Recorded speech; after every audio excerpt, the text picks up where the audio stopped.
A lot of folks who work in the environmental field think that people who are often marginalized in our communities, that they are not aware of environmental issues.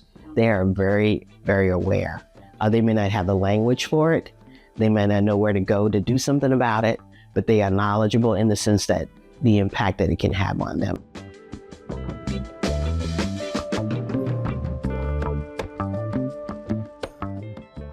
I'm Dinah Wilson, and I am a community consultant.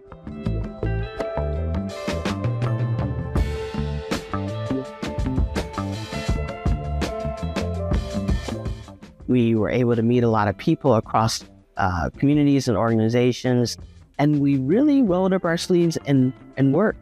We worked really hard to come up with a plan, a strategic plan for people on the front lines. And there were a lot of little battles we fought to become a part of that conversation. We had resistance. It wasn't always easy. And we as task force members realized that we did have voice and we did have power, and that to fight resistance and to support what we were trying to do, we had to reach out and stand up for what we believe. And so it was very cohesive, a very cohesive group. I've always been concerned and try to weigh in on issues that have to do with environmental justice. When things are placed in neighborhoods that already are overly burdened with things, and you realize the connection between that and politics, public policy, having voice.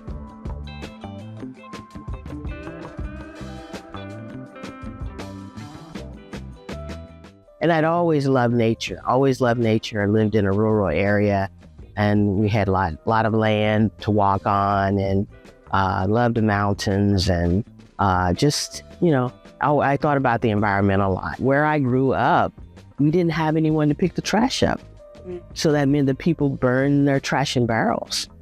And, there were a lot of toxic cans that you throw under those barrels. You'd hear an aerosol can jump up into the air, make a loud noise, and that was fun. It's like, oh, a loud noise, that's great. Especially as a kid, right? You didn't realize what impact it was having on the environment, the air that you breathe. If you don't have public policy around those issues, if you don't have discussion around those issues, then people may not be aware. You're very innocent in a way. You're not knowledgeable when the conversation isn't started somehow, whether it's in your schools or through your public officials or some mechanism, youth group, whatever it might be. Right here in this community, we have some toxic places, brownfields, where we've had gas stations and salons where some of those people have left, and it's now turned into a brownfield. And there's concern that what if some of the toxins that are left behind seep into the ground and then into the water? And we've had discussions about that.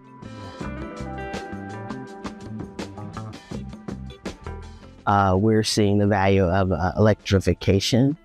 And I think sometimes we need to have a bigger conversation about that. I support electrification, our EVs, and, making sure we do certain things with our homes around electricity, making sure that we look into making sure we get rid of wood stoves, and there's of course there was a ballot issue around gas and whatnot.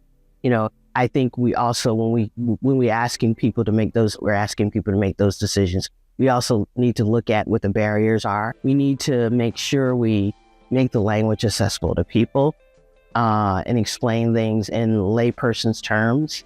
We're not writing some paper for PhD candidates or something like that. We're trying to talk about what's happening on an everyday basis in our lives. So I think language is really important in talking about things.